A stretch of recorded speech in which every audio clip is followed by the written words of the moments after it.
Jung's core concepts relevant to the topic, archetypes and the collective unconscious. Jung believed that the human psyche is shaped by archetypes, universal, inherited patterns of thought and behavior residing in the collective unconscious.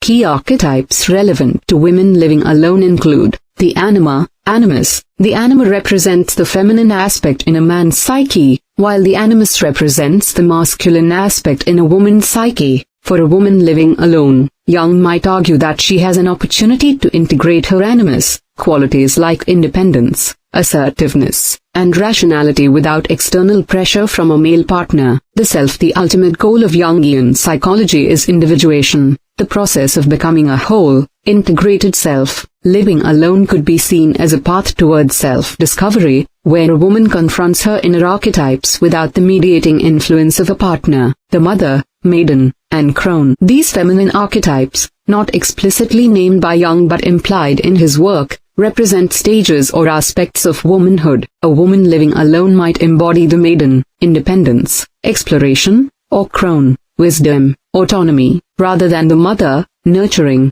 relational. Individuation. Individuation is the process of integrating the conscious and unconscious parts of the psyche to achieve wholeness. For Jung, living alone could be a powerful context for individuation, as it forces an individual to confront their inner world without relying on external relationships to define them. A woman living alone might engage deeply with her unconscious, exploring dreams, creativity, and personal myths to achieve self-realization. Gender dynamics and the role of relationships. Jung's views on gender were shaped by his era, late 19th to mid-20th century, and he often described men and women in terms of complementary opposites. He saw women as naturally inclined toward eros, connection, relationships, and men toward logos, reason, structure. While these ideas are dated and can feel reductive today, Jung also emphasized that every individual contains both masculine and feminine elements. A woman living alone, in Jung's view, might be seen as developing her logos-oriented qualities, independence, intellectual pursuits, while balancing her eros-driven need for connection through non-romantic relationships or self-relation. What Jung might say about women living alone. A path to individuation. Jung might view a woman living alone as engaging in a profound psychological journey.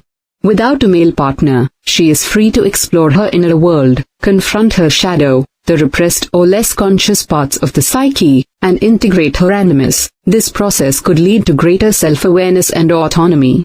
For example, she might develop qualities traditionally associated with the animus, such as assertiveness, ambition, or intellectual rigor, which society might otherwise expect her to suppress in favor of relational roles. Living alone could provide space for creative expression, dream analysis, or spiritual exploration. Key components of Jung's individuation process. Confronting the animus. The animus, as the masculine archetype in a woman's psyche, can manifest in various forms, for example, the hero, the wise man, the lover. Jung believed that women often project their animus onto male partners, which can lead to idealization or conflict. A woman living alone, however, might encounter her animus internally, through dreams, fantasies, or creative work. This could lead to positive integration, developing inner strength, clarity, and independence by recognizing and embracing her animus qualities. Negative projection. If the animus remains unconscious, it might manifest as overly critical self-talk, rigid opinions, or unidealized longing for a perfect partner, which could hinder her growth. The tension of solitude versus connection. Jung's concept of eros suggests that women have a natural inclination toward relationships. A woman living alone might face a tension between her desire for connection and her choice of solitude. Jung might argue that this tension is productive, as it forces her to explore how she relates to herself and others.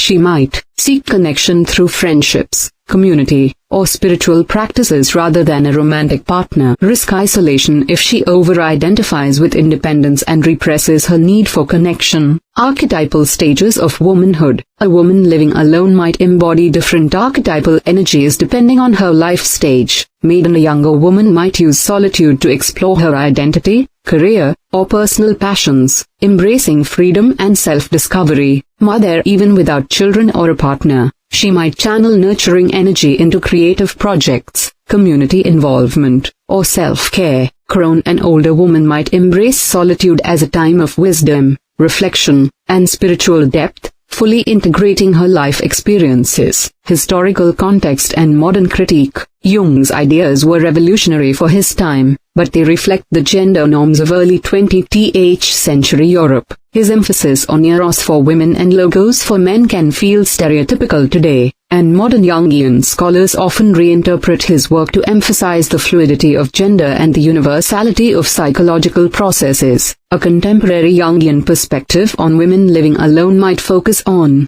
empowerment. Living alone allows a woman to defy societal expectations that tie her worth to relationships or motherhood. Autonomy. Solitude provides space to cultivate a relationship with the self, free from external definitions of womanhood. Challenges. The shadow side of living alone might include loneliness, societal judgment, or internalized pressure to conform to traditional roles. Practical implications in the Jungian framework. Self-reflection and dream work. Jung emphasized the importance of dreams as messages from the unconscious.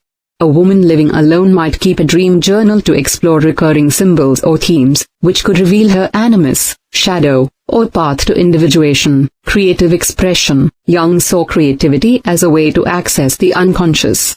Painting, writing, or other artistic pursuits could help a woman living alone process her inner world and integrate her archetypes. Balancing solitude and community. To avoid the pitfalls of isolation, she might seek meaningful connections that align with her values, such as friendships, spiritual communities, or professional networks. Confronting the shadow. Living alone can bring up uncomfortable emotions or insecurities. For example, fear of loneliness, societal judgment.